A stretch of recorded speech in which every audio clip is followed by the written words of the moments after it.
Vinde, Espírito Santo, enchei os corações dos vossos fiéis e acendei neles o fogo do vosso amor. Enviai o vosso Espírito e tudo será criado, e renovareis a face da terra. Oremos, ó Deus, que instruíste os corações dos vossos fiéis, com a luz do Espírito Santo, fazei que apreciemos retamente todas as coisas segundo o mesmo Espírito, e gozemos sempre da sua consolação. Por Cristo, Senhor nosso. Amém. Gente, hoje o nosso encontro tá tão especial, assim, vai falar de tanta coisa importante, uma retomada tão importante, que eu gostaria que,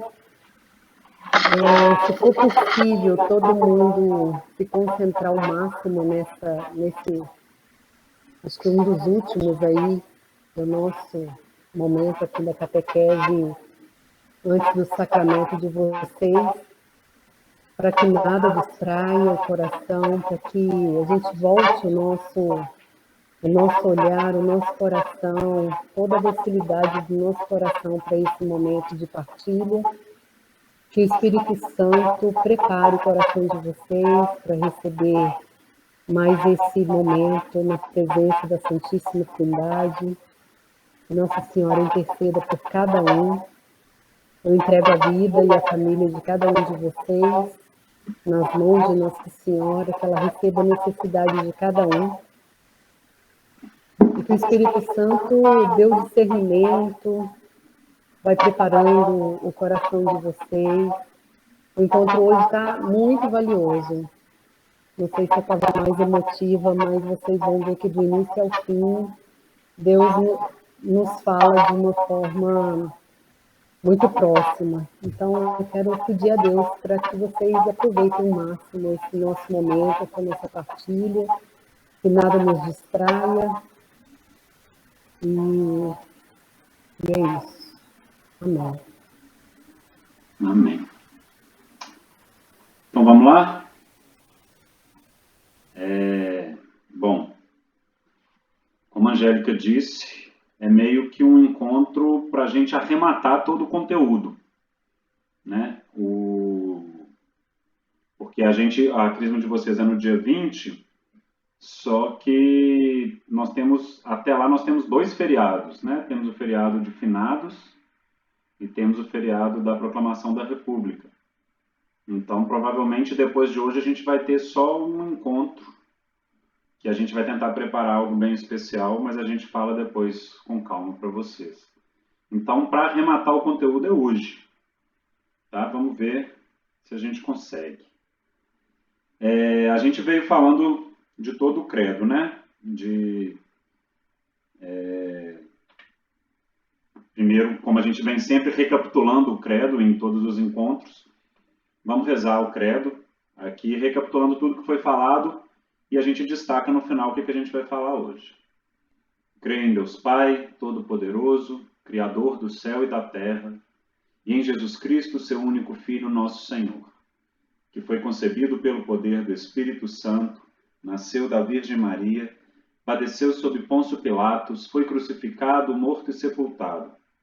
Desceu à mansão dos mortos, ressuscitou ao 3º dia, subiu aos céus, está sentado à direita de Deus Pai Todo-Poderoso, de onde há de vir a julgar os vivos e os mortos. Creio no Espírito Santo, na Santa Igreja Católica, na comunhão dos santos, na remissão dos pecados, na ressurreição da carne e na vida eterna. Amém. E é nessa parte final. Como a gente disse, o credo pode ser dividido em Deus Pai, Deus Filho e Espírito Santo, mas na parte do Espírito Santo a gente não fala somente do Espírito Santo, mas em tudo aquilo que é fruto do Espírito Santo na Terra e em sua igreja. Então hoje nós vamos falar da comunhão dos santos, principalmente da comunhão dos santos, falar dos santos, o que são os santos, de toda a doutrina da santidade em si. E, por último, a gente vai falar da remissão dos pecados, da ressurreição da carne e da vida eterna, que são coisas que a gente já tratou em outros encontros, então a gente vai passar mais rapidinho. Então, vamos lá. Creio na comunhão dos santos. Ok? Para começar, o que é santo, o que é ser santo. A palavra santo, uma das acepções, um dos significados da palavra santo é ser perfeito. Tá? É ser sem manchas, é ser totalmente imaculado. Como a gente já viu, tanto na parte quando a gente falou de pecado, como também na semana passada quando falamos da igreja, para que a gente possa fazer parte do reino de Deus, para aquilo que Deus nos chamou, é preciso que, para participarmos da presença divina plenamente, em plenitude após a morte, é preciso que estejamos sem defeitos, ou seja, é preciso que estejamos perfeitos, é preciso que sejamos santos, né? Como a gente viu também, a igreja, a gente viu isso na semana passada, as características da igreja é que a igreja ela é una, ela é santa, ou seja, perfeita, católica e apostólica. Mas aqui a gente vai destacar o santa. O que significa a igreja ser santa?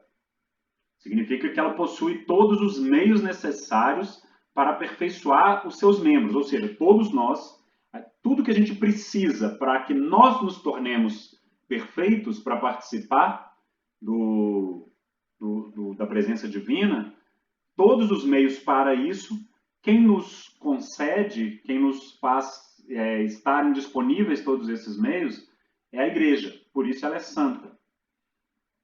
E entre esses meios, não só a igreja nos leva a ser santos, como ela tem os santos para nos apresentar. E os próprios santos são um desses meios, um desses instrumentos que a igreja tem para que a gente possa também ser santo, né? É uma espécie de, falando de português, é uma espécie de metalinguagem, né? Para sermos santos, a gente se inspira nos santos. E quem são os santos também, né? Os santos, esses já canonizados, esses que já estão na presença divina, eles são aquelas figuras que já venceram a luta da igreja militante. Lembram das 3 dimensões da igreja? A igreja militante, aquela que está em luta na terra. A igreja triunfante, aquela que venceu e está na presença divina. E a igreja padecente, aquela que ainda sofre no purgatório, esperando a vez de se juntar à igreja triunfante. E quando a gente fala dos santos canonizados, são aqueles que já estão na igreja triunfante, são aqueles que já estão junto a Deus. Então, dessa forma, como lá eles estão, mas somos todos igreja, a gente pode ter a certeza de que a gente nunca está sozinho. A gente nunca está sozinho nessa luta, a gente nunca está sozinho na nossa oração fiel, verdadeira e sinceramente buscando a Deus. Por quê? Porque os santos, eles estão conosco, seja como exemplo, para a gente se mirar, para a gente ver que alguém já fez, para ver que é possível. E eles também são os nossos intercessores, eles estão junto conosco nas orações, nas nossas intenções retas. Na verdade, eles até aperfeiçoam essas nossas intenções quando a gente usa deles para poder pedir as coisas para Deus, porque eles têm a vontade já totalmente conformada, conformada no sentido de, na mesma forma, né, do mesmo jeito que a vontade de Deus. Então, eles intercedem por nós e o pedido deles é mais perfeito que o nosso. Ainda somos muito influenciados pela nossa natureza do pecado ainda humana, né? Ok. Então, mas eu estou dizendo que todos aqueles que estão lá na igreja triunfante já são santos. E a igreja, e eu disse também que a igreja nos apresenta uma série de santos para que eles possam ser nosso exemplo, para que possamos apelar a eles para a oração, possamos estar junto deles, né? Seja lembrando deles, seja vendo as histórias, seja pedindo as orações. Mas como que a igreja nos apresenta isso? Então, primeiro eu vou falar um pouquinho do processo para que alguém seja considerado santo. Então, uma breve recapitulada de algumas coisas que a gente já viu. Se eu morro em pecado mortal, o que acontece comigo? Eu estou definitivamente, para sempre, por toda a eternidade, separado de Deus. Eu não comungo nunca mais da presença divina. Não porque Deus não é misericordioso. Pelo contrário. Por minha própria opção. Né? Porque, como a gente viu, a nossa opção a gente faz em vida aceitando estar nos caminhos de Deus que a igreja nos apresenta, pela fé em todo o credo, pelo caminho dentro dos mandamentos, pelo instrumento dos sacramentos, ou seja, através de toda a igreja, de tudo aquilo que Jesus nos deixou por meio da igreja, pela inspiração do Espírito Santo, eu tenho o caminho já traçado para poder seguir. Agora, se por opção eu resolvo sair desse caminho, eu estou em pecado mortal e estou separado de Deus. Por quê? Não porque Deus falou, você está condenado, mas porque Deus não me obriga a seguir os seus caminhos. Porque se ele me obrigasse, isso não seria amor, seria meramente um robô, né? E Deus nos dá a liberdade de seguir ou não pelos caminhos dele. E a misericórdia de Deus, ela é infinita, mas ela é para aqueles que querem. Ele não xuxa. Esses dias eu vi um vídeo falando sobre manias de mineiro. E diz que mineiro fala que toda vez que vai colocar uma coisa dentro de alguma outra coisa, ele fala que vai xuxar. Eu falo mesmo. Então Deus não xuxa a misericórdia para dentro da gente. Ele oferece a misericórdia, oferece todos os caminhos, faz a revelação, apresenta a sua igreja, mas nós só tomamos posse dessa misericórdia se quisermos. Agora, se eu não quis, eu estou eternamente separado de Deus, e o nome disso é inferno. Inferno, ao contrário do que o senso comum pensa, não é um lugar para onde eu sou empurrado e jogado. Inferno é um estado, porque depois da morte nós não temos mais essa coisa de tempo e espaço. É difícil para nossa mente conceber isso, mas não temos. O inferno é um estado eterno no qual a minha alma vai viver eternamente. É um estado de total separação de Deus. Por outro lado, se eu morro em estado de graça, sem pecado mortal, o que acontece? A pessoa está salva.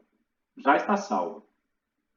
Só que estar salva tem duas opções. Ela pode ir para o purgatório, para se purificar das penas temporais, né? Porque por mais que eu não estou com nenhum pecado mortal, mas vários dos pecados mortais que eu cometi em vida deixaram manchas. A gente tem como tentar purificar isso em vida, como a gente viu a questão das indulgências, dos sacramentos, de toda a vivência piedosa dentro da igreja, isso vai purificando ainda em vida. Mas se eu não conseguir purificar tudo em vida, eu terei penas temporais para serem purificadas, para serem purgadas, e vou para o purgatório. Agora, se as penas temporais foram todas expurgadas em vida, a pessoa vai direto para o céu. Que Deus nos permita isso, né? Porque não é só por nossas próprias forças.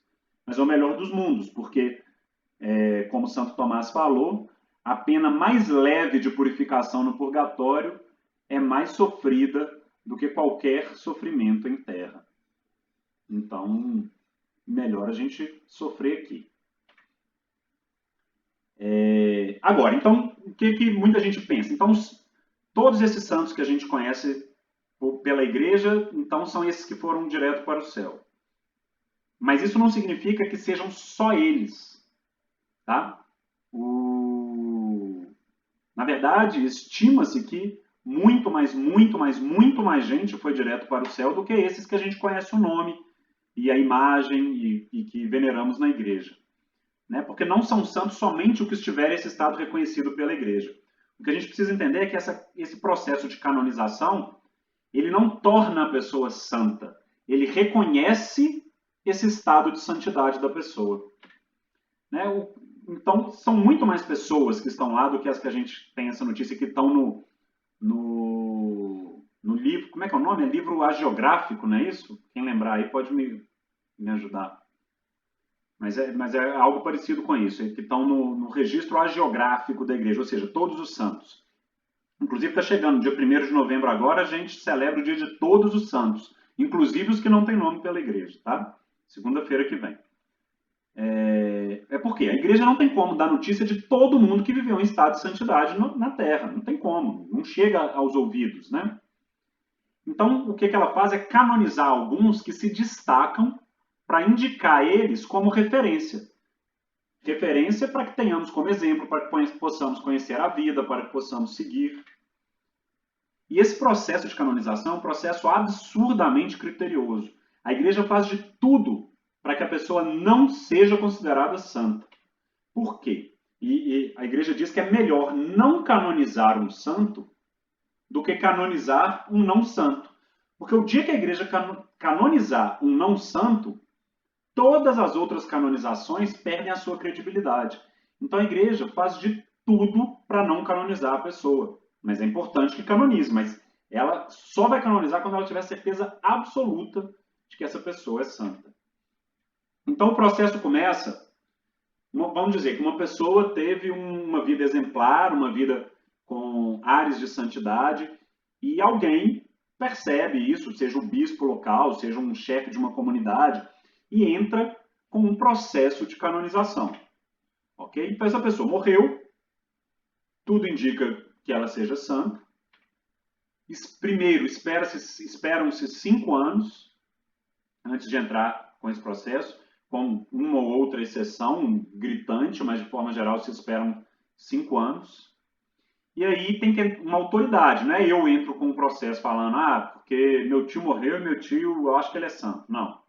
É um bispo, ou então uma autoridade de congregação, um chefe de uma daquelas, de alguma comunidade específica, ou de uma ordem religiosa, tá? É como se essa pessoa, essa autoridade, acendesse uma luz e falasse, igreja, olha para cá. Essa pessoa, eu acho que ela deve ser santa. Dá uma pesquisada aí para mim. E começa um processo. Já foi muito demorado. O Papa Francisco, ele tomou várias medidas para que esse processo fosse abreviado e também que ele fosse barateado, que era muito caro. E tem tido uma abertura muito maior de processos, mas o que também demanda um critério muito maior da igreja. E essa investigação é profundamente criteriosa, é o que se chama de advogado do diabo. É o cara que vai lá e vai tentar provar de todas as formas que essa pessoa não era santa. Aqui no caso, eu coloquei alguns que hoje estão no estado de servo de Deus. Aqui é a Chiara Corbella Petrilo, já falamos dela em alguns encontros nossos. Aqui muita gente conhece, Padre Léo, hoje ele é servo de Deus, processo aberto. Não sei se foi aberto pela Canção Nova, se foi aberto pela comunidade dele, que é a comunidade Betânia. E esse aqui é um carioca, Guido Schaffer, também hoje servo de Deus, também tem uma história bastante interessante, uma vida bem cotidiana, surfista. Se não me engano, morreu afogado surfando e está com esse processo aberto. Está ainda dentro dessa fase aí que nós estamos falando. Aí o que acontece? Uma vez que esse processo é encerrado, e falou, não tem nada o que dizer de que essa pessoa não foi santa. Não é que essa pessoa não tem pecado, sem pecado foi só Maria. Mas normalmente tem um ponto de virada na vida da pessoa, que a partir daquele momento os ares de santidade se manifestam com muita força. Em cada caso é um caso. Uma vez que foi concluído esse processo e o advogado do diabo não conseguiu provar que a pessoa não era santa, esse ponto do processo é encerrado e essa pessoa é declarada venerável. Coloquei aqui para a gente 2 que estão hoje no estado de venerável. Fulton Sheen, um grande bispo americano, autor de muitos livros fantásticos. E aí embaixo, para quem é do Nordeste, deve conhecer, Frei Damião. Né? Frei Damião hoje venerável. Com o processo concluído, a pessoa é considerada apto ao cargo. Então ele é venerável. O que significa isso? Já se pode venerar essa pessoa. Só que é uma veneração ainda particular. Eu posso venerar, mas a gente ainda não tem uma igreja, ainda não tem uma imagem dele exposta, não tem uma data específica. Ele ainda não está ali como santo nos livros da igreja. A próxima fase, depois do venerável, a pessoa é considerada beata ou bem-aventurada. O que é isso? Para a pessoa sair de venerável, ela fica ali esperando, venerável. Para ela sair de venerável, ela tem que ter um milagre atribuído a ela. E como que funciona esse milagre? Primeiro, ele tem que ser absolutamente inexplicável pela ciência. Não pode ter uma explicação científica de que aquela coisa tenha acontecido, mas que é naturalmente possível. Tem que ser por uma ação sobrenatural. Tá? E a igreja busca que sejam cientistas não católicos a fazer essa pesquisa. Elas buscam, de preferência, ateu. Que aí o cara vai tentar de tudo que é jeito e não vai conseguir. Aí vira beato. Além disso, esse milagre, a pessoa que foi beneficiada pelo milagre, tem que dar esse testemunho e aí toda uma investigação quase policial de que só pediu a intercessão desse venerado. Foi rogado somente a esse, ou servo de Deus, porque pode pedir isso também para um servo de Deus. Tá? Pedindo esse milagre e comprovando dessa forma, aí a pessoa é considerada beata. O milagre comprovado já é venerado, ela já tem que passar pelo estado, mesmo que o milagre tenha sido lá quando ele era servo de Deus, tem que passar pelo estado de venerável, e aí, com o milagre ali comprovado, ela é considerada beata. Com isso, ela recebe um dia comemorativo e a veneração, a devoção regional já é permitida, seja na cidade onde ela viveu, seja numa ordem religiosa, digamos, entre os franciscanos. Aqui no caso eu coloquei para a gente um que foi bem conhecido recentemente, que é o Carlo Acutis, esse menino aí embaixo. Ele foi declarado beato no ano passado, acho que foi no ano passado, e foi o dia dele agora. Só que o dia dele passa meio batido porque é o dia de Nossa Senhora Aparecida, né? O dia dele é o dia 12 de outubro. E aí em cima, para quem é lá de Belo Horizonte, conhece bem, esse beato aí é Padre Eustáquio. Lá em Belo Horizonte, ele viveu menos de um ano, ele é nome de bairro, de rua, de escola, ele é nome de tudo lá. Daniel, Oi.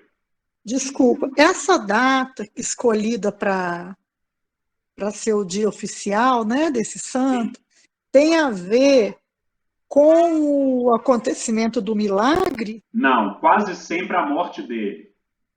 Por quê? Se nós aqui comemoramos o nosso aniversário, o dia que a gente nasceu, quando que um santo nasceu para o céu? No dia que ele morreu. Então, quase todo santo, não são todos, mas quase todos, têm o seu dia no dia que ele morreu. Algumas exceções. As exceções acontecem ou porque o dia do santo vai cair num dia que ninguém nunca vai lembrar dele. É num dia extremamente importante para a igreja. Sei lá, o santo morreu no dia 25 de dezembro. Pô, é Natal, ninguém vai nem lembrar. Aí se muda. Tem alguns santos que têm 2 dias, que numa determinada época era um dia, depois pelo calendário oficial da igreja mudou por algum motivo. São Bento, por exemplo, ele morreu em março, mas o dia dele é 11 de julho, eu esqueci por quê. São João Paulo II, morreu em maio, mas o dia dele é dia 22 de outubro, sexta-feira agora. Por quê? Foi o dia que ele, se não me engano, não sei se é o dia da ordenação dele ou se é o dia que ele se tornou papa.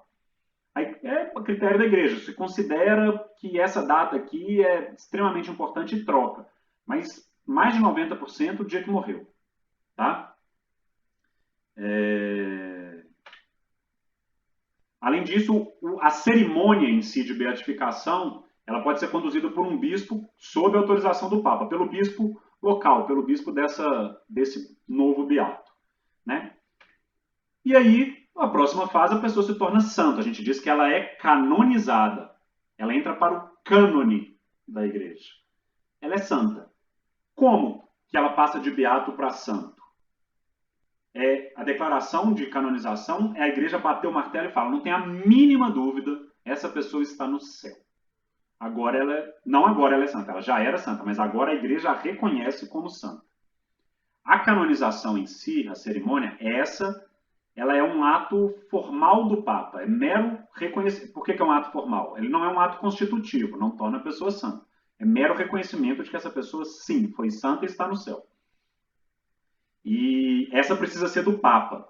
Canonização, só o Papa. Um bispo, mesmo o bispo dessa pessoa, não faz a cerimônia de canonização. Para chegar nesse ponto, tem que ter um segundo milagre. E mais, esse segundo milagre tem que ser depois que a pessoa já se tornou beata. Então, tornou beata. Na hora só que pensem no seguinte, a igreja precisa de santos, né? Precisa de santos para que sejam exemplos, para que possamos recorrer a eles, para que intercedam por nós. Então, se você tem um beato aí, pede milagre para ele, porque se for da vontade de Deus o seu milagre, a chance de acontecer é maior. Mas pede só para ele, porque é a oportunidade que Deus tem para fazer, para que a igreja reconheça uma nova pessoa como santa, né? Então precisa de um segundo milagre, com os mesmos critérios, né? Algo inexplicável pela ciência, que tem sido pedido só para ele. A partir de então, a celebração desse santo é universal. qualquer lugar no mundo pode celebrar o dia, pode venerar esse santo, pode ter uma imagem dele. Igrejas podem receber o nome desse santo. Antes disso, não pode, né?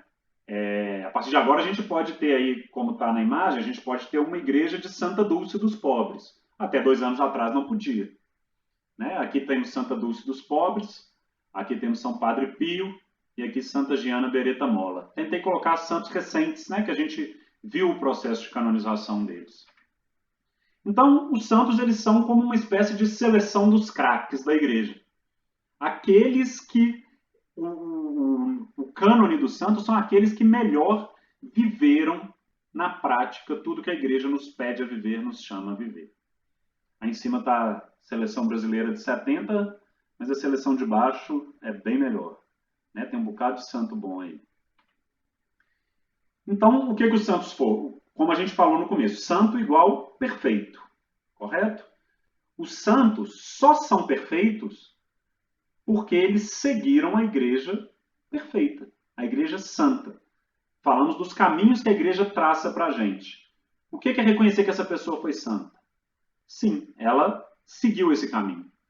Ela seguiu o melhor possível, da melhor forma possível, todos esses caminhos, e seguiu tão bem que elas são exemplos para nós de como seguirmos esse caminho. E além disso, precisamos daquele milagre que falamos, que o milagre é uma prova de que ela está na presença de Deus. Que ela está íntima de Deus, que ela alcança milagres, porque ninguém alcança milagres por si. Milagres só Deus. Então, como essa pessoa está em Deus, Deus realiza milagres por ela, através dela. Ela é mero instrumento do poder divino. Tá? Então, como eles só são perfeitos porque eles seguiram a igreja perfeita, a gente pode bater o martelo de que sem a igreja católica não haveria santos no mundo. Porque nós não saberíamos o que é a perfeição, né? Não haveria santos canonizados. A pessoa poderia seguir dentro de uma determinada doutrina, mas a partir do momento em que Jesus veio, revelou e deixou a igreja, deixou os seus sacramentos, os santos são aqueles que seguem dentro dos caminhos de Deus através da sua igreja, que é quem é a autoridade detentora desses caminhos. Ok, vamos para algumas questões doutrinárias agora. Uma questão que se faz, principalmente baseado no Antigo Testamento, é que só Deus é santo. E isso é verdade ou não? Santo. Só Deus ou não? No próprio Glória, né, na oração do Glória que a gente faz durante a Santa Missa, chega um determinado ponto que a gente fala: só vós sois o santo. Só vós o Senhor, só vós o Altíssimo. Então, se a gente fala que só vós sois o santo, quando a gente chama outras pessoas de santo, a gente estaria cometendo um sacrilégio, já que só Deus é santo? Ou quando a gente fala só vós sois o santo, no Glória, é mentira. Só vós sois o santo, mas nem tanto assim. Tem mais gente que é santo. Você é santão e o resto é santinho, né?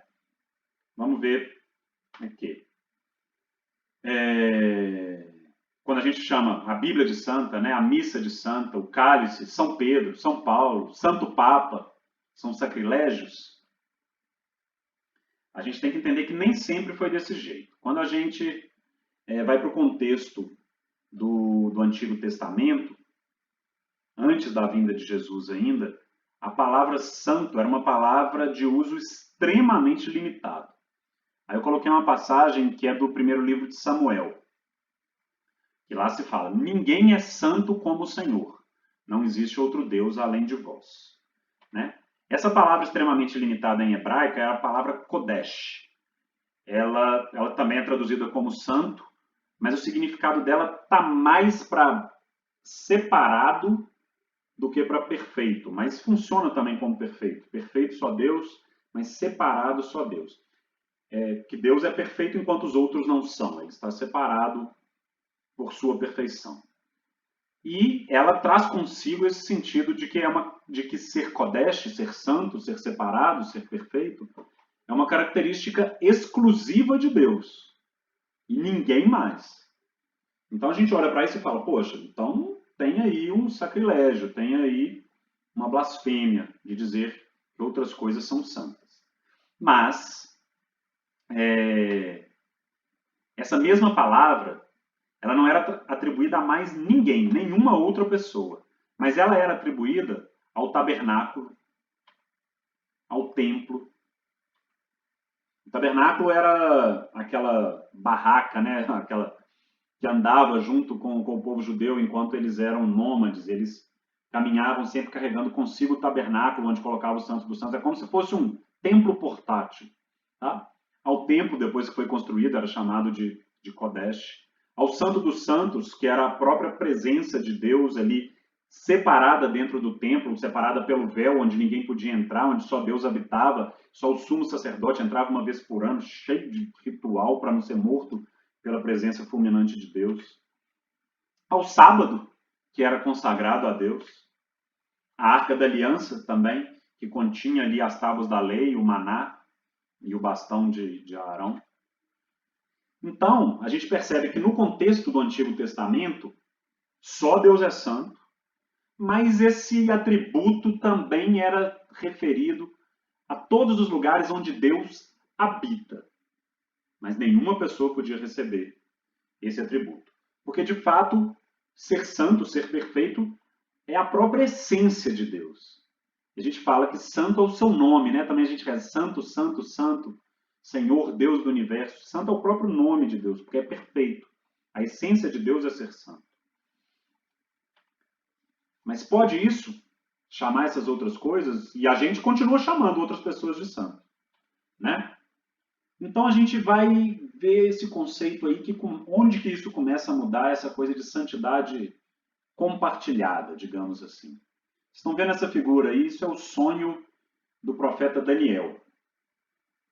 E essa lógica começa a ser mudada devagarinho a partir do capítulo 7 do livro de Daniel. Ele tem, acho que é a sua profecia mais famosa, ele sonha com essas 4 bestas. E isso são os 4 impérios, né? O Império da Babilônia, o Império Grego Macedônico, esqueci qual é o outro. E o último é o Romano. Não, antes do Grego Macedônico, o Império Persa, depois o Império Grego Macedônico e depois o Império Romano. Daniel fez a profecia que depois que as 4 bestas, os 4 impérios, dominassem o povo de Israel, ele viu que, após o surgimento dessas 4 bestas, ele viu o Filho do Homem vindo sobre as nuvens com poder e glória, redimindo todas as nações e governando em nome dos céus. Só um detalhe, Daniel sonhou com isso quase 600 anos antes de Cristo. Tá? Eles ainda estavam, o povo de Israel estava sob o domínio do primeiro império, da Babilônia. Tinham acabado de ser exilados. E, obviamente, não coincidência, foram exatamente 4 impérios, contando a partir do Império Babilônico, foram exatamente 4 impérios que dominaram o povo de Israel e eles estavam sob o domínio do 4º império, o Império Romano, quando veio Jesus. E ele diz também que esse Filho do Homem ele não governa sozinho. Ele vem para governar todos os povos, mas na profecia dele ele fala, mas ele não governará sozinho. Ele compartilha o seu reino com o povo de Deus. E ele começa a se referir ao povo de Deus, aí no capítulo 7, como santos. Até então ninguém nunca tinha tido a audácia de se referir a qualquer figura humana como santo. E Daniel fala, mas os santos do Altíssimo receberão a realeza e a conservarão por toda a eternidade. Ou seja, os santos, não é o santo, não é o único santo. Os santos do Altíssimo, aqueles que vêm do alto, e conservarão por toda a eternidade. Ele vai mais.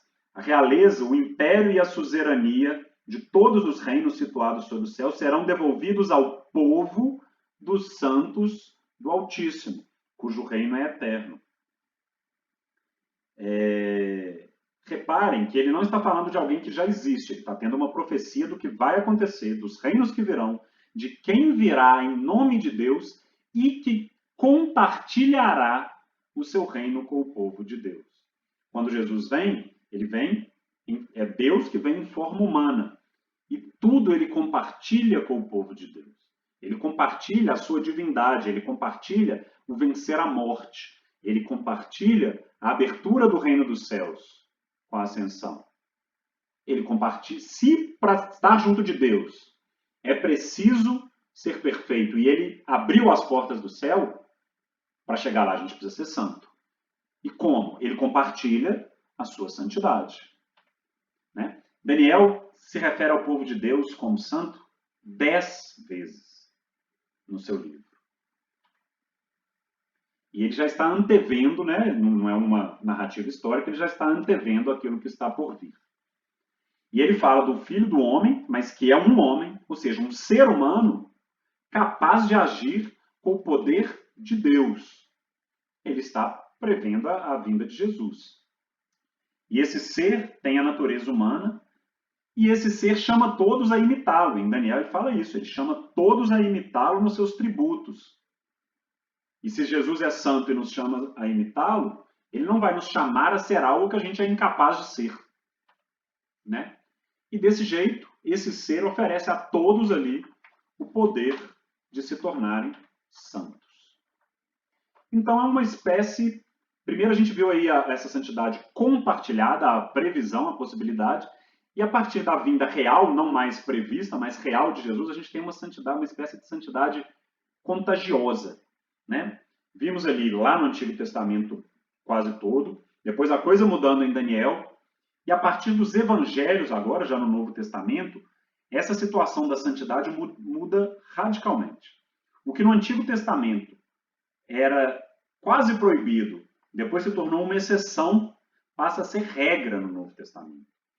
Várias vezes no Evangelho, o Evangelho se refere a Jesus como santo e nos chama a ser santos. O próprio Jesus fala, sede santos como meu Pai do céu é santo. Se fosse proibido alguém ser santo, Jesus não teria falado para a gente ser santo. Né? Então, como é que funciona a partir de Jesus? Jesus é santo, porque ele é o próprio Deus, ele é perfeito. Né? E essa santidade de Jesus é como se fosse uma santidade contagiosa. Ele santifica. Eu coloquei aqui a figura de Jesus tocando o leproso e também daquela mulher com hemorragia já há muitos anos, tocando em Jesus. E os dois sendo curados pelo mero toque de Jesus. É como se Jesus fosse uma água pura. Vamos pensar, se a gente tiver um copo de água, um recipiente qualquer, de água muito pura, e eu jogar ali dentro um pouquinho de café, essa água imediatamente ela vai se turvar, vai escurecer. Quase nada de impureza faz com que uma água imediatamente seja impura. Jesus é o contrário. Ele é a pureza. É como se eu tivesse uma xícara de café e jogasse uma gota d'água e imediatamente essa gota d'água purificasse todo o café. É isso o toque de Jesus, santificando as pessoas. Quando Jesus vem, o seu mero toque é capaz de fazer isso com as pessoas, transformá-las por completo. Né? Um outro exemplo também de que essa realidade separada, lembra do Kodesh separado? Que essa realidade já não era mais tão separada, que ela, a partir desse momento ela estava sendo compartilhada. Por quê? Porque Jesus, ele teve as duas naturezas, a natureza divina e a natureza humana, unidas nessa união hipostática de Jesus e juntando as duas coisas numa realidade só. Então, aquilo que era separado e exclusivo nos é comunicado a partir de Jesus, porque nós somos chamados a imitá-lo e segui-lo. E quando Jesus morre, o que acontece lá no templo? Está vendo esse véu rasgado aí? Esse véu é que era fechado e separava o santo dos santos de tudo, porque ali dentro só Deus habitava. Qual que é o grande sinal que os evangelhos nos contam? Quando Jesus morreu, nos salvando para sempre, tanto a realidade humana quanto a divina morrendo ali na cruz para nos salvar, a partir daquele momento, o que Jesus fala? Logo antes de entregar o Espírito nas mãos de Deus, o que ele fala é: tudo está consumado agora. Ou seja, todo o plano de Deus de nos fazer participar da realidade divina, a partir desse momento está consumado, está realizado. A partir desse momento nós podemos participar da realidade divina, porque Jesus abriu as portas, porque Jesus permitiu que nós fôssemos santos nele, através dele, seguindo a ele. Então o véu do templo se rasga, e esse é o grande recado do véu do templo se rasgando. Não é mais separado. A realidade divina pode ser alcançada por você. Esse é o recado do véu do templo se rasgando. Jesus, quando ele se encarna e quando ele morre, ele transmite à humanidade essa possibilidade de sermos santos. Tanto se fazendo humano, porque é um Deus que se fez homem, como pela morte, em que tudo está consumado e a partir daí podemos segui-lo por meio da nossa cruz para alcançarmos a ressurreição no reino dos céus e na vida eterna. Nisso Jesus nos mostra, né, que a morte não é mais o fim. Até então a morte era... Muita coisa se transforma, tudo está consumado. Até ali a morte era o fim. Aqueles que já tinham morrido, ainda que tenham sido justos, até esse ponto não eram chamados de santos, eram chamados de justos. São quase sinônimos, mas por quê? Não estava aberto o reino dos céus. Até esse momento eles aguardavam por Jesus, que vai à mansão dos mortos buscá-los, né? E ele nos mostra que a partir desse momento a morte não é mais o fim. E ele abre pela ascensão o caminho dos céus para nós. Então, o que a gente aprende com isso é o quê? Que para a gente entrar na presença de Deus, o que a gente falou no começo, é preciso que sejamos santos, né?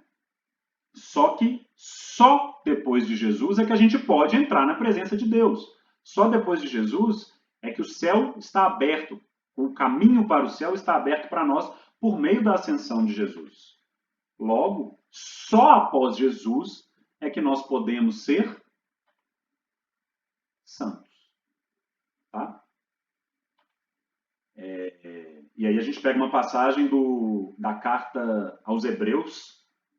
Podemos entrar no lugar mais santo, o céu, porque fomos santificados pelo sangue de Jesus Cristo, pela morte de Cristo, pela sua encarnação, pela sua morte, pela sua ressurreição, pela sua ascensão, é que nós podemos entrar no lugar mais santo. O judeu não podia entrar no Santo dos Santos, o lugar mais santo, o véu estava lá. A partir do momento que Jesus morre, o véu se rasga. Nós podemos entrar no lugar mais santo. E mais santo do que o Santo dos Santos na terra é o céu, que é o próprio Deus, porque nós fomos santificados pelo sangue de Jesus. Né? Só os santos, outra passagem, Apocalipse 21, último capítulo. Só os santos podem entrar na presença de Deus e permanecer vivos. Se só os santos podem entrar na presença de Deus e permanecer vivos, se Deus nos chama a comungar da sua presença, a estar com Ele na vida eterna, qual que é o caminho para que possamos entrar na presença de Deus e permanecer vivos? E alcançarmos a vida eterna? É sermos santos. Não tem dúvida quanto a isso. Deus nos chama a ser santos. E se Ele nos chama a ser santo não só é possível, como é a nossa grande missão na Terra. Só existe uma coisa que interessa na sua vida: ser santo. Toda e qualquer decisão que você tomar na sua vida tem que ter como fim último ser santo, porque ser santo é participar da presença de Deus. Então, qualquer coisa, qualquer dilema que você tiver na sua vida, você pensa: isso vai me fazer santo? E como a gente viu, ser santo, os santos, a seleção, né, da igreja, é estar nos caminhos que o próprio Deus pelos quais o próprio Deus nos conduz através de sua igreja. Então, ser santo é ser perfeito, como a igreja é perfeita. E a gente viu na semana passada que a igreja não erra, né? A igreja é infalível. Por quê? Porque todo aquele que errou, por mais dentro da igreja que estivesse, naquele momento ele não foi igreja. Então, ser santo é ser igreja, é seguir 100% os caminhos da igreja, tudo que ela nos pede, que nos manda. Essa ideia da santidade também, ela vai ficando ainda mais forte nas cartas de Paulo. Paulo fala em santo o tempo inteiro. A carta de Romanos, por exemplo, ele já abre ela falando a todos, toda a carta de Paulo ele saúda aqueles que estão recebendo a carta. Né? Ele fala, todos aqueles que estão em Roma, queridos em Deus, chamados a serem santos. Ele repete essa saudação em Coríntios, em Filipenses, e ele vai anunciando para todo mundo, você é chamado a ser santo. Né? Então, todos os cristãos da igreja de Roma são chamados por Deus a essa santidade. Mas como? A gente pergunta, como que eu posso ser santo? Eu só posso ser santo, como a gente viu, em Cristo. Antes de Cristo, ninguém podia ser santo. Né? A gente participa dessa natureza de Deus porque Deus participou da natureza humana. Quando Deus veio e participou da natureza humana, a partir de então, o humano pode participar da natureza de Deus. O véu se rasgou. Está tudo consumado. Né? É como se Jesus fosse uma espécie de rei Midas. Para quem conhece, né, a lenda do rei Midas na mitologia grega, rei Midas era aquele rei que tudo que ele encostava se transformava em ouro. Jesus é como se fosse isso, só que ele não nos violenta. Então, tudo aquilo que ele encosta, mas que nós somos dóceis para o toque de Deus e seguimos, vai se tornando aos poucos cada vez mais santo. Né? Como a gente viu também ali, tanto no encontro do Espírito Santo, que a Angélica falou, quanto no encontro da igreja na semana passada, nós somos templo de Deus, templo do Espírito Santo. E somos corpo, enquanto igreja, nós somos o corpo de Cristo. Como templo de Deus e corpo do Espírito, nós somos chamados a sermos santos, porque o templo de Deus e o corpo de Cristo, eles não podem não ser santos. No momento em que nós não somos santos, naquele momento nós não estamos sendo igreja, não estamos sendo corpo de Cristo, não estamos sendo o templo do Espírito Santo. E o Scott Hahn, aproveitar e já indicar o livro dele aqui, deixa eu ver, aqui que está a minha câmera. Né? Nossa, não consigo, que essa câmera aqui ela é espelhada. Enfim, o livro chama Anjos e Santos. Tá? Uma excelente referência sobre santos e anjos. Sobre anjos ele quase não fala, ele fala mais sobre santos. Nesse livro ele tem essa frase que eu acho muito boa, que é: o eterno Filho de Deus tornou-se filho do homem, para que todos os filhos dos homens pudessem se tornar filhos de Deus. Então tem esse intercâmbio, toda essa transformação que Jesus abre para a gente. Tá? Então eu falei que a gente vai tendo que se tornar santo pouco a pouco. Né? É um crescimento através da graça de Deus. Como a gente viu lá no Antigo Testamento, a santidade é um atributo que só cabe a Deus, é um atributo exclusivo de Deus. E a gente não alcança esse atributo sozinho, por nosso esforço. Nós não temos essa capacidade. Então, como que se dá a santidade em nossa vida?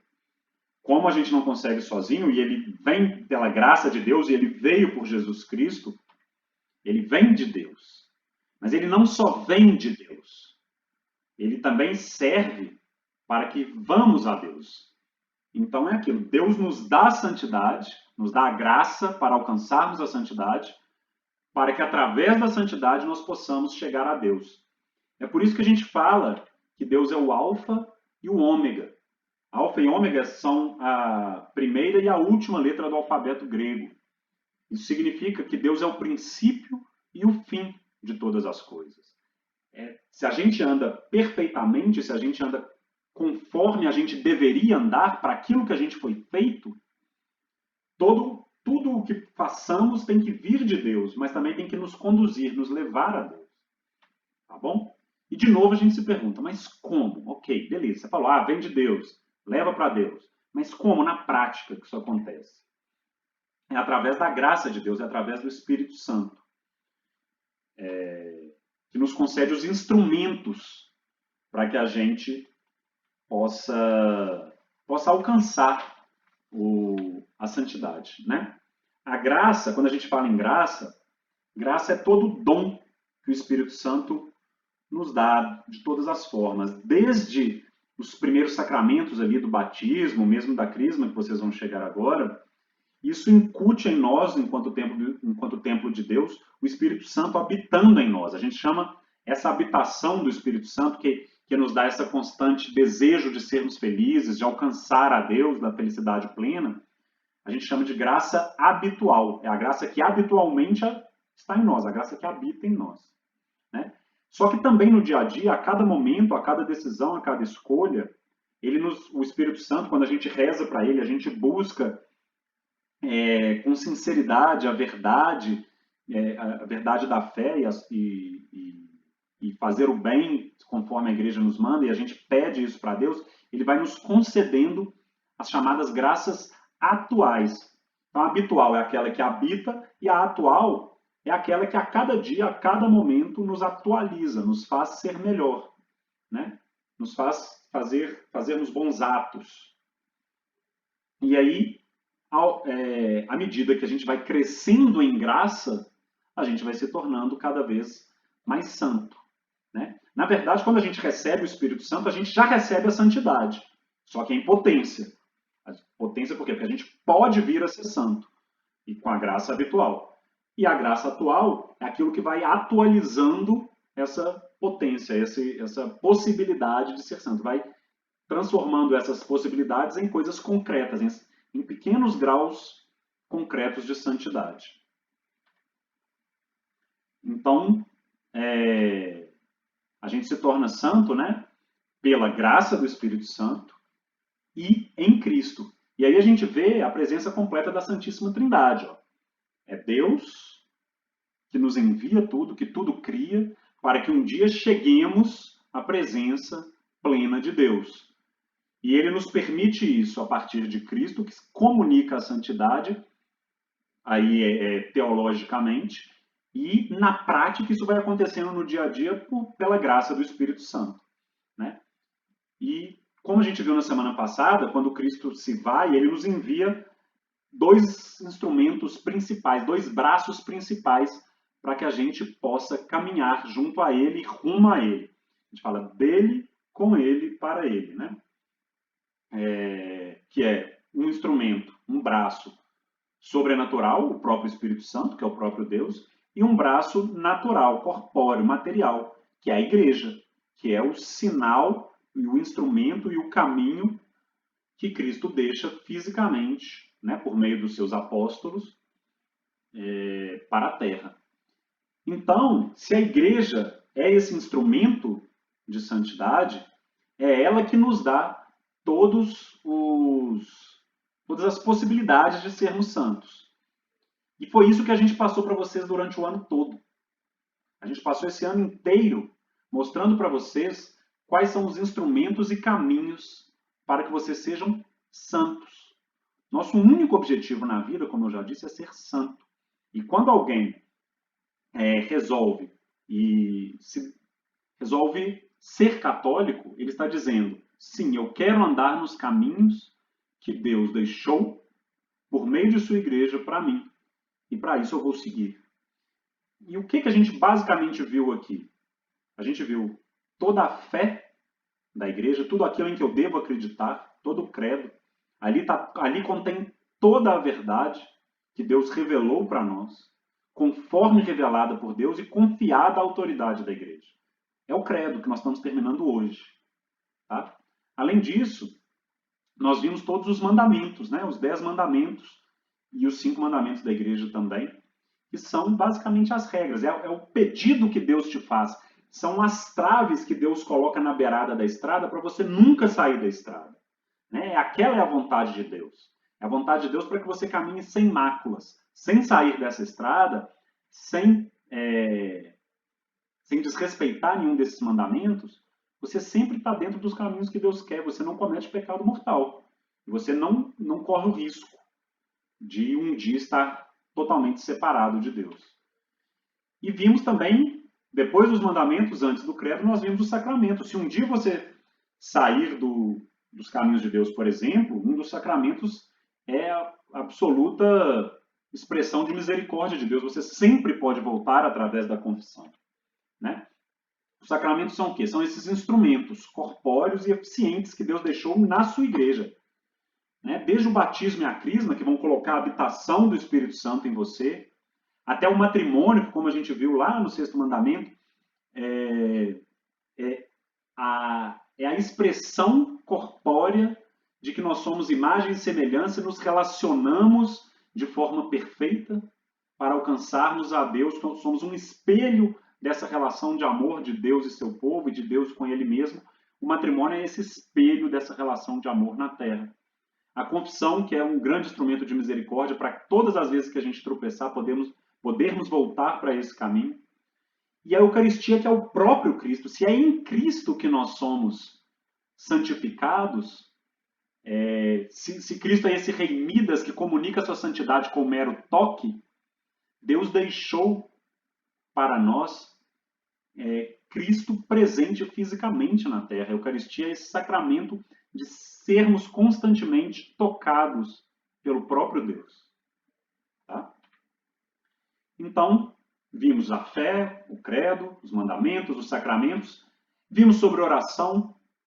Né? Tivemos um encontro sobre oração. É preciso ter intimidade com Deus. Estamos vendo agora sobre os santos e vimos sobre a igreja. São os instrumentos que Deus deixou. Por meio do credo, a gente tem acesso a toda a verdade. Tudo que é verdade divina está no credo. A coisa é muito maior, só que tudo é desdobramento ali das verdades contidas no credo.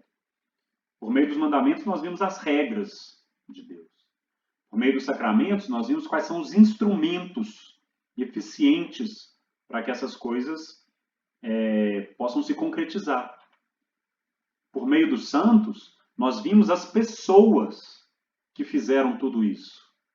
Vimos exemplos e mostra para a gente que tudo isso é real e possível. Por meio da oração, vimos o caminho, a intimidade com Deus. E todas essas coisas, tudo isso está contido onde? Na igreja. Bom? Por isso que a gente fala que não há salvação fora da Igreja Católica. É exatamente por esse motivo. Porque tudo o que é necessário para a sua salvação está na Igreja Católica. E nada que está dentro da Igreja Católica é dispensável para a salvação. Bom? Nenhum de nós, portanto, vive sozinho com Deus. É na igreja, é em comunidade. Na igreja militante, lutando aqui, junto com a igreja triunfante, já no céu, e todos nós podendo passar pelo purgatório, pela igreja padecente, e rezando, né, pelas almas do purgatório. A gente sempre pode rezar por elas, fazer indulgências por elas. Próximo terça-feira agora é feriado. A gente nem vai ter o encontro na segunda, porque na terça é feriado. É feriado do quê? Dos finados. É o momento em que nós tiramos para rezar pelas almas do purgatório. Tá bom? Em comunhão com Cristo, eu e você somos membros do corpo de Cristo. Em comunhão, nós somos santos. Ou em potência, sendo chamados e precisando atualizar, ou naquele momento em que a gente finalmente consegue. Na verdade, a gente só bate o martelo no final, né? Porque mesmo tendo sido santo em vida, eu posso no final tropeçar. E meu último ato em vida ser dizer não a Deus. Por isso que a gente anda sempre nos caminhos, porque o próprio Jesus nos fala em várias parábolas. Você não sabe quando o noivo vai chegar. Tem a parábola das 10 virgens, né? Que estão ali, tinham que estar com a vela acesa, e 5 perderam a luz, o noivo chegou, sinto muito. Então, em comunhão nós somos santos. Nós somos essa comunhão dos santos.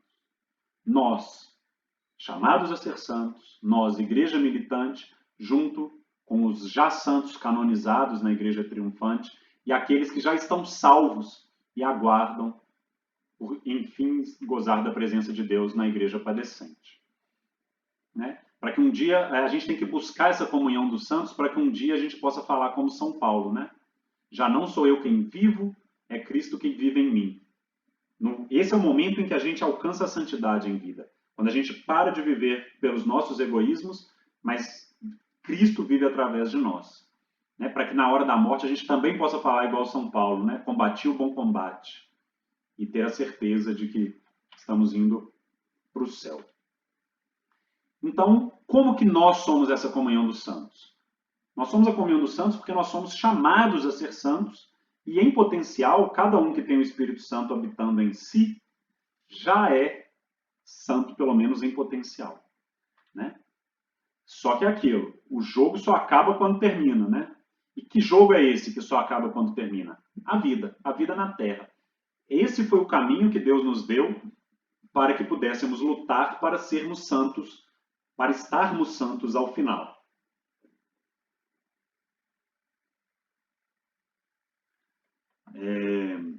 E esse jogo, que é a vida, é um jogo de liberdade, porque Deus não nos violenta. E essa liberdade se manifesta através das escolhas, né? Porque o que acontece? Tudo que nos é oferecido, apresentado, que temos acesso por meio dos nossos sentidos, por meio da visão, do tato, da audição, tudo aquilo com que a gente se relaciona nesse mundo corpóreo e terreno, são criaturas de Deus. E tudo que Deus criou é muito bom. O Gênesis nos fala isso. Né? Tudo que Deus criou é muito bom. Ou seja, todas as criaturas são boas, mas elas são boas se elas estiverem ordenadas. Como a gente viu, como eu falei para vocês agora mesmo, se o nosso grande objetivo é ser santo, é alcançar a Deus, todas as coisas, todas as nossas relações com qualquer criatura, seja o dinheiro, seja uma pessoa, ele tem que ser ordenado. O que é ser ordenada? É ter a santidade, alcançar a Deus como objetivo último.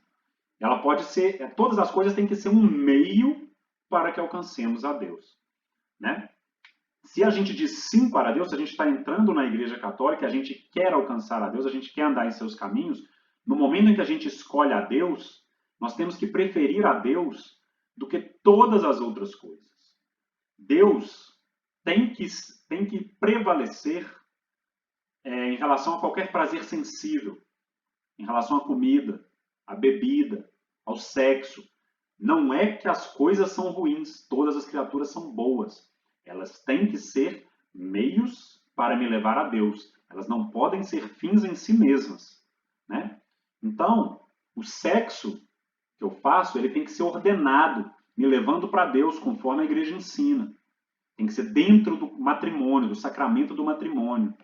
Não pode ser um sexo entre pessoas solteiras, não pode ser um sexo com um casamento sem o sacramento do matrimônio, não pode ser um sexo entre homem e homem, porque o homem e a mulher é que tem o ser que doa e o ser que recebe. Tudo ordenado. A minha relação com a comida e a bebida tem que ser moderada. Ela não pode ser uma relação que a comida e a bebida sejam um fim em si mesma e me tirem da ordenação da vida. O sucesso mundano também não pode prevalecer a Deus. Eu não posso ir contra os caminhos de Deus por causa de dinheiro, de cargo, de poder, ou até mesmo pequenos gostos, amores menores. Eles podem existir, tudo isso é lícito, desde que seja ordenado, desde que seja um meio para alcançar a Deus, né? Seja os nossos apegos, os nossos gostos, nossas diversões, tudo ordenado, moderado e sempre tendo Deus como seu fim último, né? Isso não quer dizer que devemos rejeitar essas coisas. Elas são boas. Isso quer dizer que devemos sempre apontá-las para Deus. Essa vida de escolhas é sempre uma luta do espírito e da carne. Não que a carne seja ruim, tá? A carne é mais uma das criaturas boas de Deus que nos foi dada. Jesus habitou a carne definitivamente não é ruim. Quando Jesus habitou a carne, Jesus santificou o corpo do homem. Só que o corpo do homem ele sofre dos desejos da carne. E muitas vezes o que acontece é que o nosso espírito, quando a gente pensa, ele quer, sim, seguir a Deus, ele quer fazer todas as escolhas em favor de Deus. Mas muitas vezes naquele momento é o que a gente fala que a carne é fraca, né? Eu não faço o bem que eu quero, mas faço o mal que eu não quero, nos fala a carta de São Paulo aos Romanos.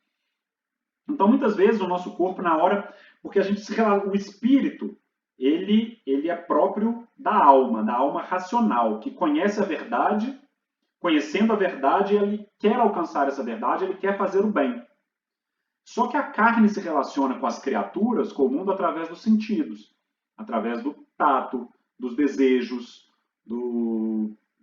da visão que é tentada, da audição que muitas vezes escuta algo que não deveria ouvir e aquilo te influencia e te afasta da verdade. E como a gente se relaciona com as criaturas e com o mundo através da carne, a carne muitas vezes tem essa fraqueza, essa tentação. Então, na hora que eu estou de frente, por exemplo, com um excesso de bebida, ou para uma pessoa que mexe com você, com todo o seu desejo ali, muitas vezes a carne vence essa briga, né? Na hora de escolher no domingo entre ir à missa ou continuar no meu churrasco, ou assistir um jogo de futebol, ou ficar algumas horas a mais na piscina, num passeio, numa viagem, eu não volto mais cedo de uma viagem num sítio onde não tinha igreja e eu não pude ir à missa no domingo. Isso é só a carne que está lutando contra o seu espírito que conhece a verdade. Há um ano atrás você podia até falar que você não conhecia a verdade, hoje você conhece.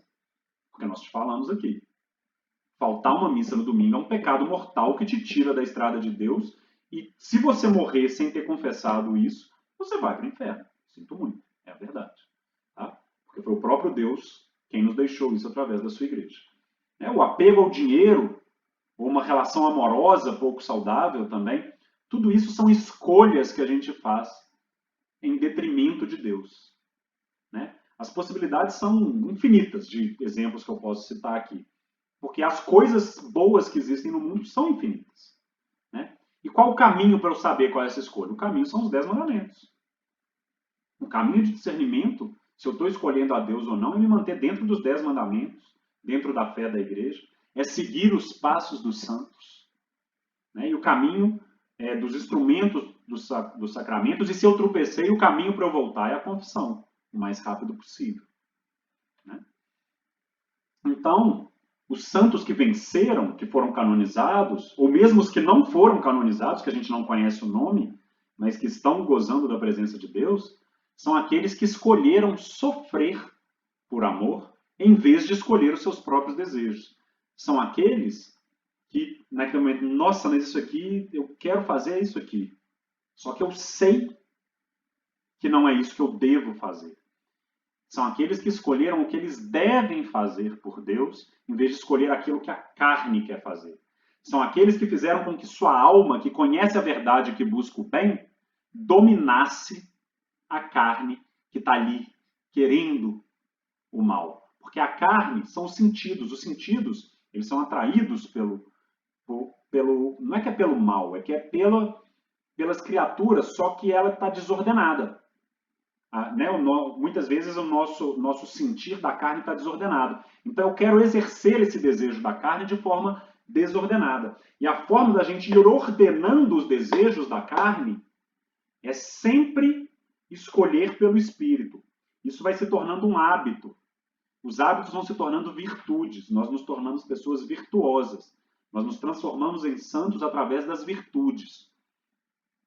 E com isso a gente vai fazendo com que a alma que conhece a verdade e o bem e a beleza, com que ela vá dominando esse jogo. E cada vez, no começo é mais difícil, mas cada vez que a gente vai escolhendo, a gente escolhe isso como? Rezando para o Espírito Santo que já habita em nós, pela graça habitual, para que ele envie as graças atuais. Aquilo que naquele momento vai me dar força para poder fazer aquilo que eu sei que é o bem. As virtudes são 4 principais, além das 3 teologais, a fé, a esperança e a caridade, que a gente falou semana passada. Essas virtudes que a gente vai transformando na gente são 4 principais. A prudência, que é o saber agir no momento certo e da forma certa e na medida certa. A temperança, que é a moderação, não exagerar no que é bem, né? Na comida. Temperança se manifesta muito na comida, no sexo, na bebida. Saber usar as coisas da forma certa e de forma moderada. A justiça, que é dar aos seus aquilo que lhe é merecido, né? E a fortaleza nessa hora é o principal aí nessa hora das tentações, para que sejamos fortes, para que o espírito seja forte em vencer a carne. Tá? E o que é o pecado? A gente já viu isso, mas o que é o pecado se não escolher pelo meu egoísmo aquilo que eu quero para mim, que vai me satisfazer rápido ali naquele momento, em vez de escolher uma eternidade de amor. Porque vencer o pecado é dizer não para mim e sim para Deus. E o nosso teste final, a gente faz isso durante a vida toda, durante todo o caminho. Mas o nosso teste final é a morte. Porque no momento da morte que vai definir. Né? Até a morte, nós somos livres para escolher contra Deus. E se minha última escolha for absolutamente contra Deus, é no estado em que eu morro que eu defini como vai ser o meu caminho. E como a gente não sabe quando morre, o ideal é estarmos sempre dentro do caminho. Tá bom? Como eu disse, o jogo só acaba quando termina. Então, o inferno nada mais é do que uma escolha final por si mesmo, em detrimento de Deus. Okay? A parte doutrinária e teológica foi essa. Agora uma parte um pouquinho... Muita gente tem essa curiosidade, o que de fato fazem os santos. Né? Os santos, eles vivem em comunhão com Deus, em adoração constante a Deus. Muita gente brinca, fala, poxa, mas passar a eternidade ali... A questão é que a gente, primeiro, a presença de Deus é a coisa mais sublime que existe. É para isso que a gente foi feito. E segundo, que não existe o critério tempo. Então, não é uma coisa monótona. Tá? Muita gente brinca muito com isso. E é difícil para a gente entender mesmo, porque é uma realidade que os nossos sentidos não conhecem. E o ser humano é capaz de imaginar algo que os sentidos não conhecem.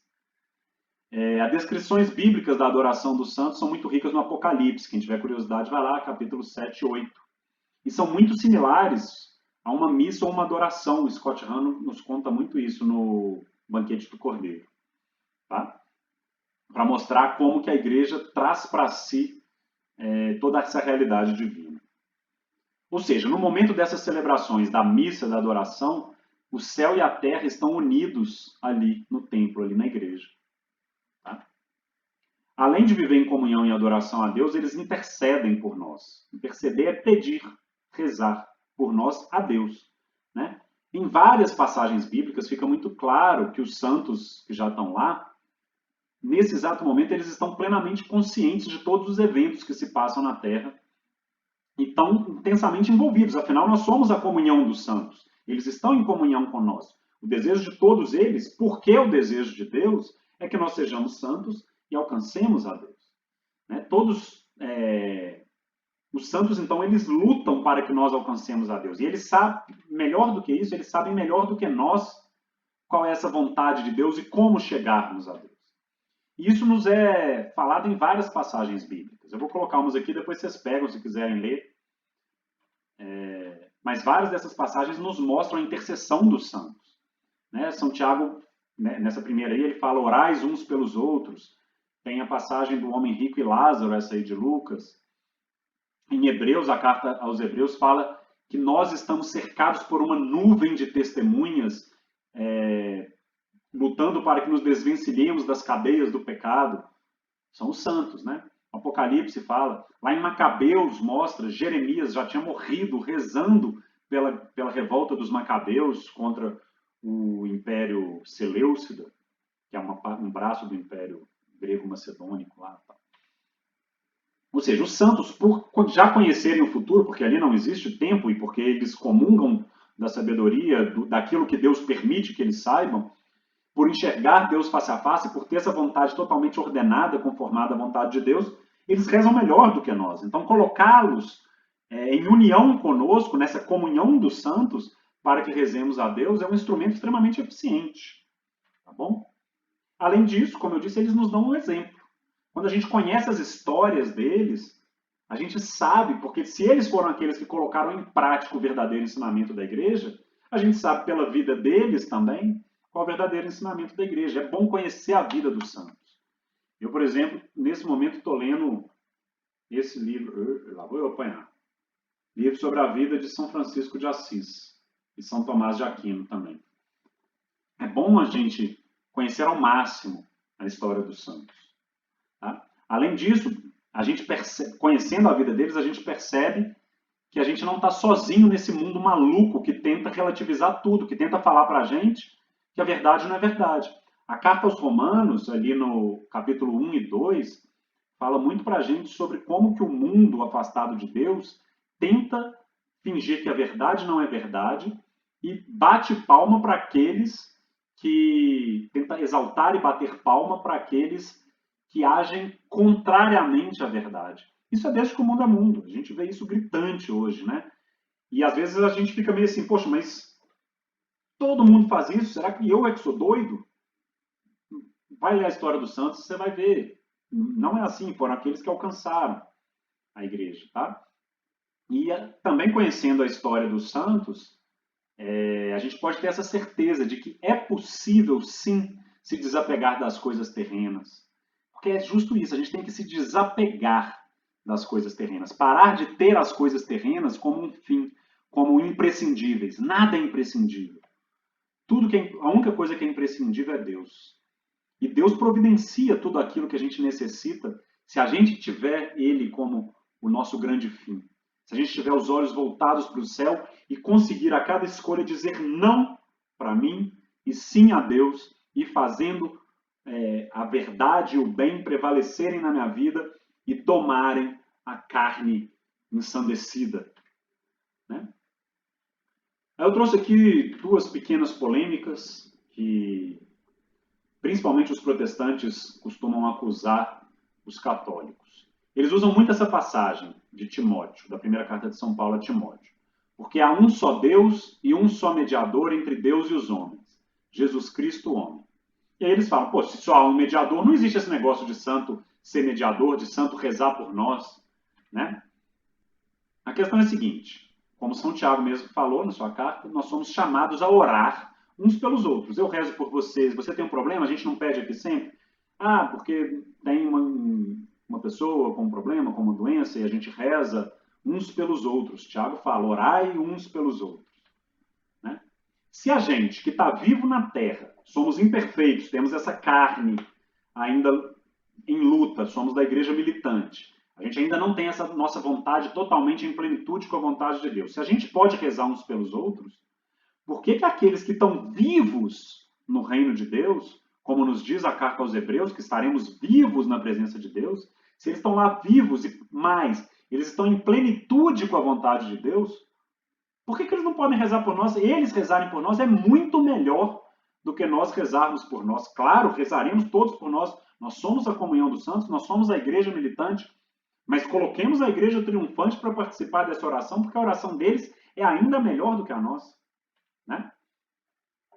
E sim, Jesus de fato é o único mediador. Com isso, eu não estou dizendo que então temos outros mediadores. A questão é que se eles são santos em Cristo, porque Cristo comunica a santidade, Jesus também comunica a mediação. Nós somos chamados a imitá-lo em tudo, inclusive na oração, na mediação, na intercessão. Né? E a gente, e mais do que isso, quando nós somos santos em Cristo e essa mediação acontece em Cristo, o que acontece é que nós somos mediação em Cristo. Nós não vamos direto ao Pai. Os santos não vão direto ao Pai. Eles são mediação em Cristo, porque Cristo é o único mediador. E como eles são a igreja triunfante, eles são igreja. Como a gente viu na semana passada, a igreja é o corpo de Cristo.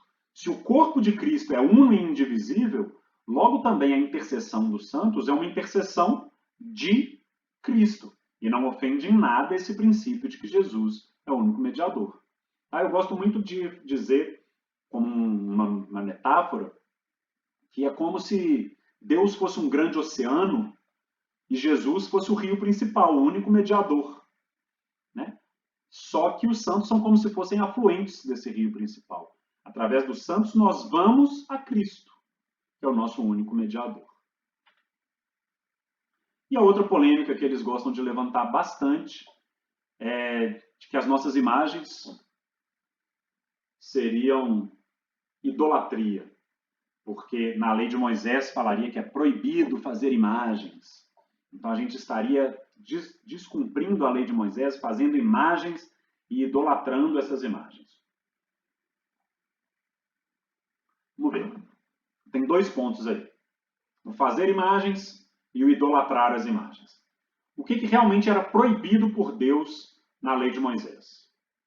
Fazer imagens de Deus, porque até então Deus não tinha imagem. O povo tinha essa necessidade de fazer imagem, Deus queria se manifestar de forma abstrata, de forma incorpórea para esse povo. E a outra coisa que era proibida era idolatrar falsos deuses nos seus ídolos construídos pelas próprias mãos. Quando Deus ele encarnou em Jesus e escolheu ter uma imagem, foi o próprio Deus quem parou com a proibição absoluta de existir uma imagem de Deus, porque Jesus é Deus, e Jesus se fez imagem corpórea viva na terra.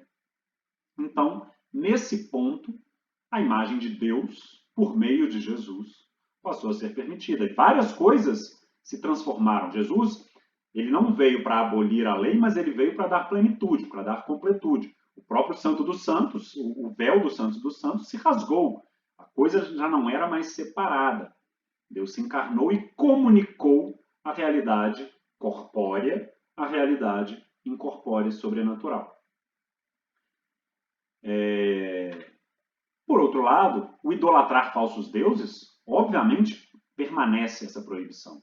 A gente não pode idolatrar um ídolo, a gente não pode idolatrar uma imagem, né? Deus, ele é pleno numa realidade sobrenatural e só ele é digno de idolatria, não. Só ele é digno de latria. Latria é uma adoração. A idolatria é uma adoração a um ídolo, a um falso Deus. Só Deus é digno de latria, só Deus é digno de adoração. Então essa proibição permanece. A questão é que a gente não idolatra os santos. A gente não confere a eles um culto chamado de latria, de adoração. Nós também não achamos que os santos são deuses. Os santos são simplesmente pessoas como nós que já morreram e cumpriram o caminho de Deus de forma perfeita e gozam da presença divina. Estão ali na presença. E essas imagens que nós temos aqui, a gente não adora. Se ela quebrar, não é nenhuma tragédia. Se ela quebrar, eu vou dar toda a dignidade que um objeto sagrado merece, mas não é nenhuma tragédia. Tá? Não é um Deus que se quebrou. O que acontece em relação aos santos é uma veneração. É o que a gente, dentro dessas palavras aí de latria, que é a adoração, é o que a gente chama de dulia. É um culto de veneração. O que é uma veneração? É uma admiração. A gente admira a história deles, admira tudo que eles representam, a gente admira o caminho deles e tem como referência para que a gente também siga, a gente reconhece o que eles fizeram. Né? Como nós somos uma grande família, a família da comunhão dos santos, é como a gente pode fazer muito bem, é muito perfeita essa comparação com as fotos que você tem da sua família. Às vezes, seu avô que morreu, o pai que morreu, a gente tem uma foto dele na nossa casa para que a gente se lembre deles, para que eles sejam também nosso exemplo. É a mesma coisa. Tá? Eu tenho quadro com os santos, meus santos de maior devoção, eu tenho um oratório com as imagens, faz com que o tempo inteiro que eu esteja na minha casa, eu vá me lembrando, e a imagem dos santos vão me lembrando daquilo que eu sou chamado a ser, vão me lembrando do exemplo, da história daqueles santos que eu tenho mais devoção. Na frente ali do meu teclado, onde eu ensaio, passo as músicas para celebrações, etc., eu tenho a imagem de Santa Cecília, que é a padroeira dos músicos. Aqui eu tenho Nossa Senhora de Fátima, e está preso na parede, não vai dar para mostrar, mas eu tenho um crucifixo aqui para me lembrar de Jesus o tempo todo. E assim a gente vai sendo lembrado e sendo conduzido, nosso espírito vai voltando os olhos para o céu para que a nossa carne desejosa, de forma desordenada, não vença a luta. São como as fotos dos parentes mesmo. E o papel dessa veneração dos santos, então, é tanto afetivo, que eu gosto, eu quero lembrar, mas também sobrenatural. Por quê? Por causa dessa comunhão dos santos, por causa da intercessão. Cada vez que eu passo na frente de uma imagem, se for o caso, eu peço a intercessão desse santo. Eu lembro do exemplo dele. Tá bom? Então não há idolatria nenhuma, porque a gente não reza aos santos em vez de rezar a Cristo. A gente reza por meio dos santos, coloca ele junto conosco para rezar a Deus em Cristo. Então a veneração dos santos não nos desvia do foco, que é sempre Deus. O fim é sempre Deus. Os santos são só um meio. não só não nos desvia, como pelo contrário, nos conduz a Deus, é aquele afluente, né?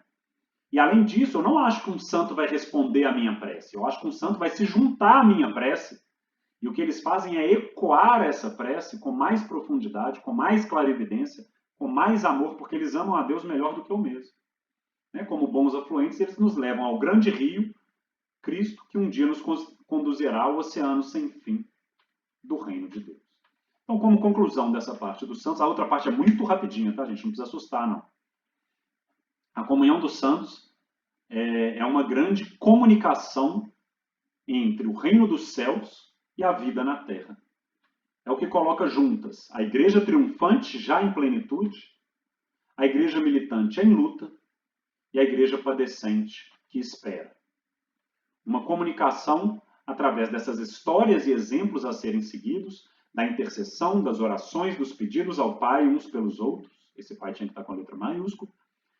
E uma adoração em conjunto, todos direcionados ao nosso Deus, já em terra, no momento da missa e da adoração, em que terra e céu se unem ali na igreja, para que um dia também possamos alcançar essa adoração eterna.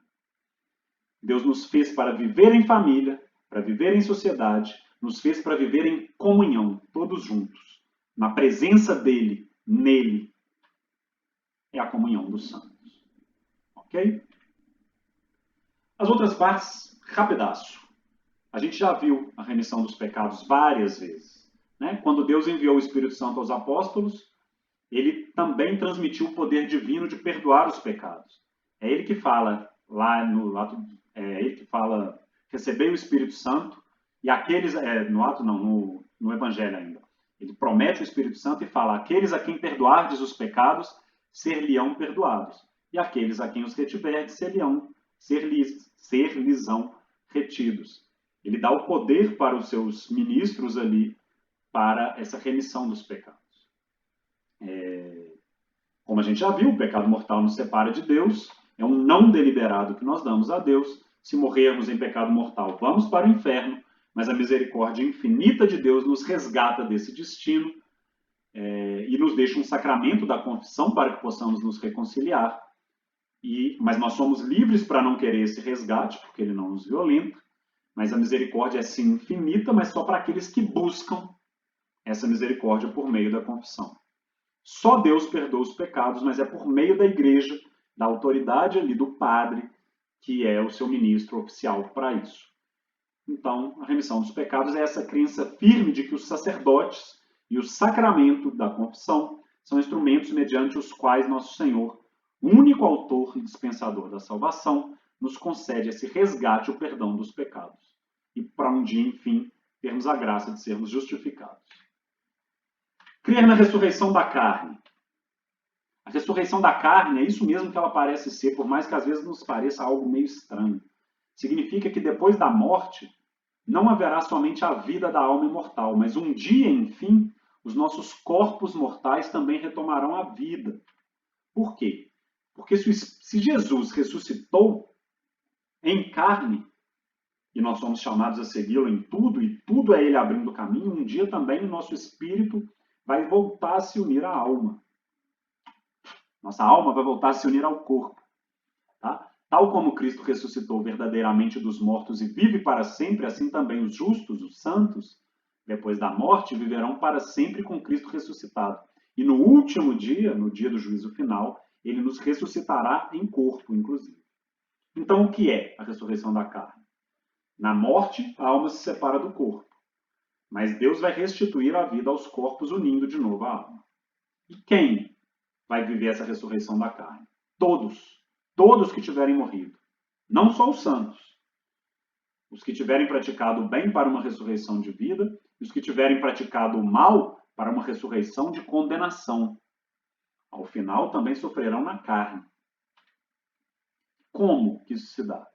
Se Jesus ressuscitou com seu próprio corpo e falou lá, ó, olha aqui minha mão, meu pé, mas não regressou a uma vida terrena, regressou a uma vida gloriosa.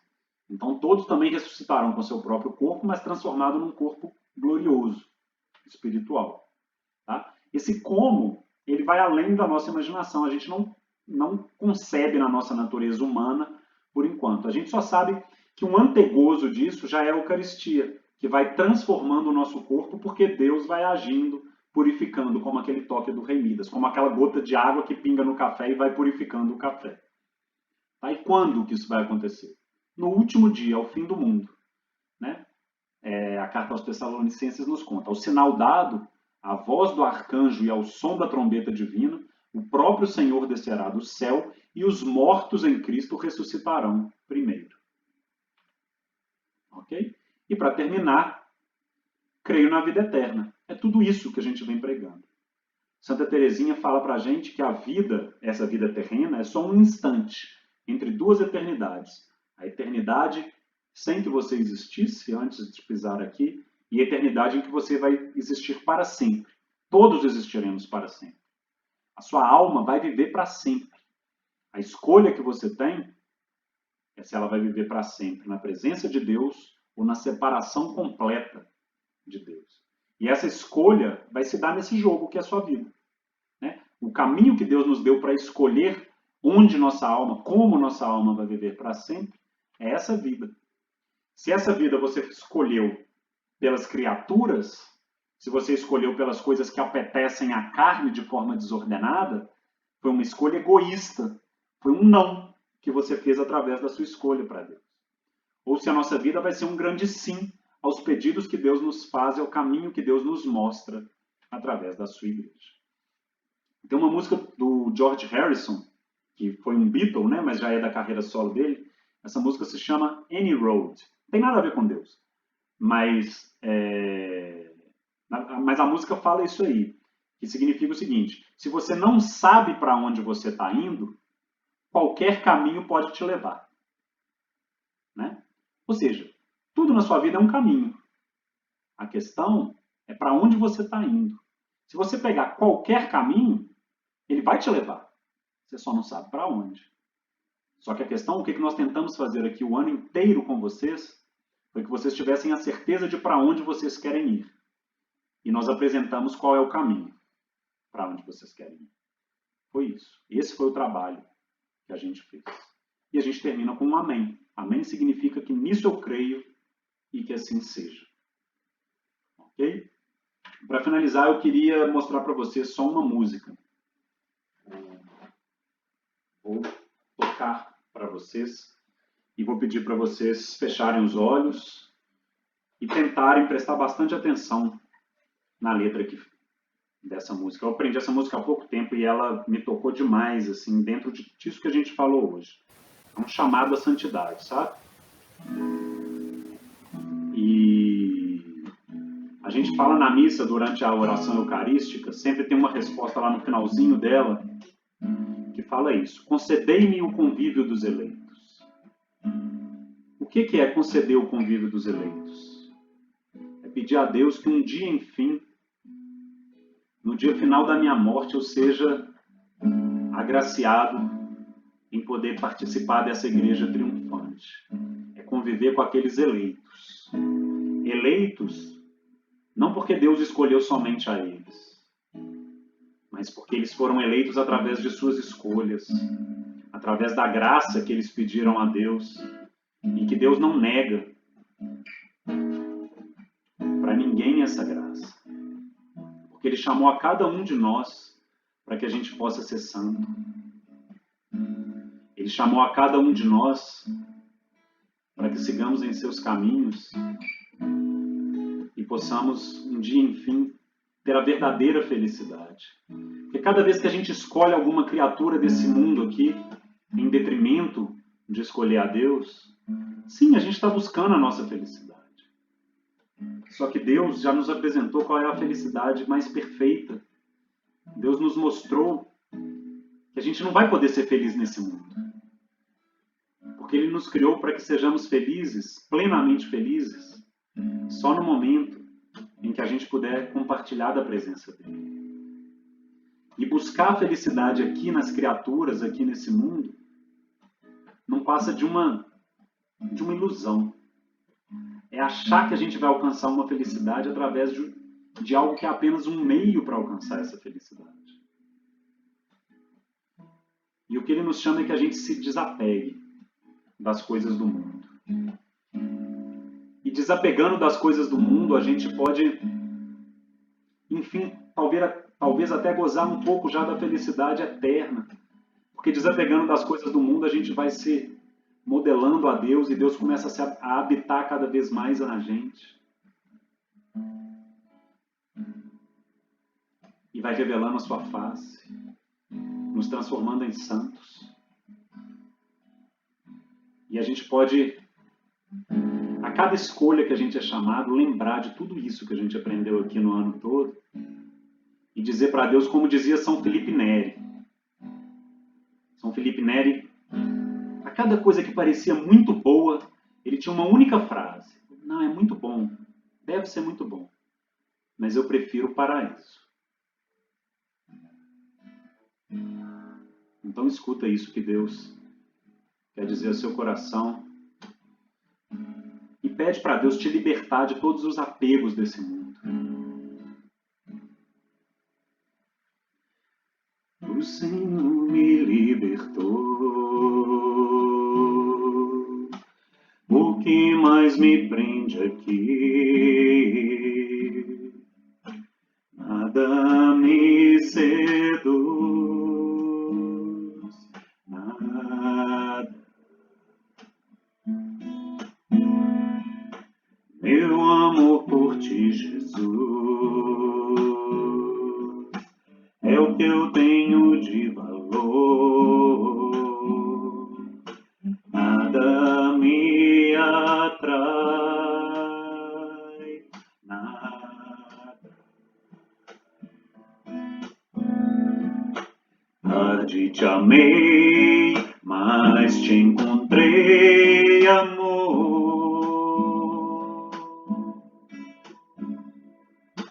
Meu maior bem é ser todo teu, Jesus.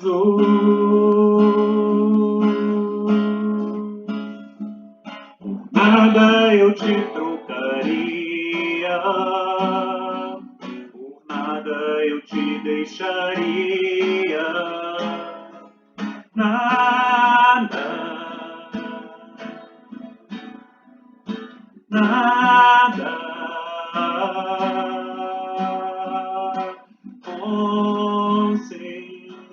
Concedei-me o convívio dos eleitos.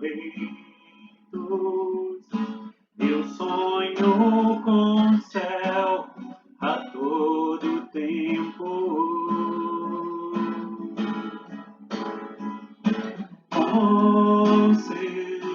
Concedei-me o convívio dos eleitos.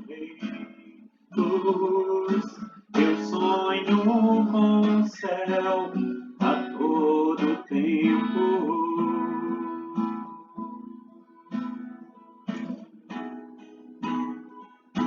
É preciso sonhar com o céu a todo tempo.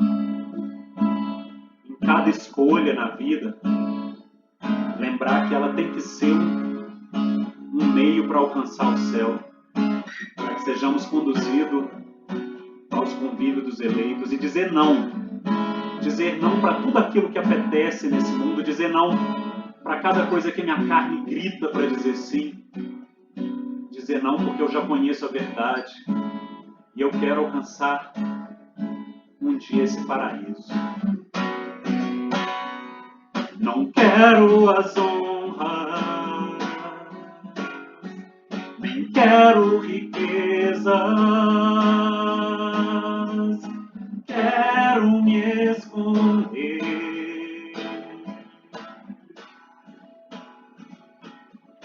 Eu prefiro o paraíso.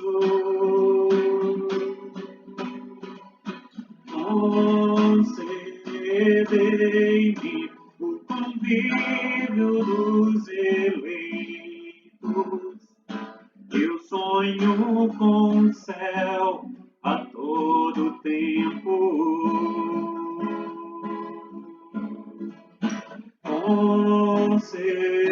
Concedei-me o convívio dos eleitos. Eu sonho com o céu a todo tempo.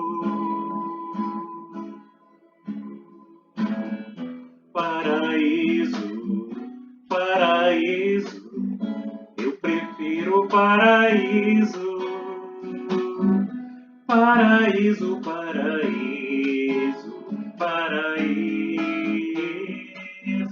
paraíso, paraíso. Eu prefiro o paraíso,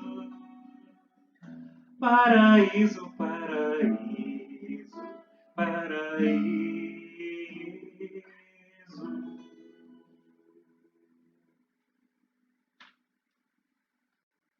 É isso, gente. E sempre digamos sim para o paraíso e não para mim. Nosso chamado é esse. Nos esvaziarmos, sermos santos e alcançarmos a Deus. Eu espero que nesse ano todo a gente tenha conseguido passar isso para vocês. E que vocês digam sim a Deus e um dia se tornem santos, talvez canonizados, talvez com uma imagem no altar, com uma igreja em seu nome, né? Talvez um dia a gente tenha aí a igreja de Santa Alice de Moura, Santa Márcia Arimateia, São Leonardo Brunali, cada um de nós possamos ser santos. Sejam santos. Nada mais importa nisso mundo. Nada, nada, nada. Só ser santo. Só isso que você precisa ser. Amém?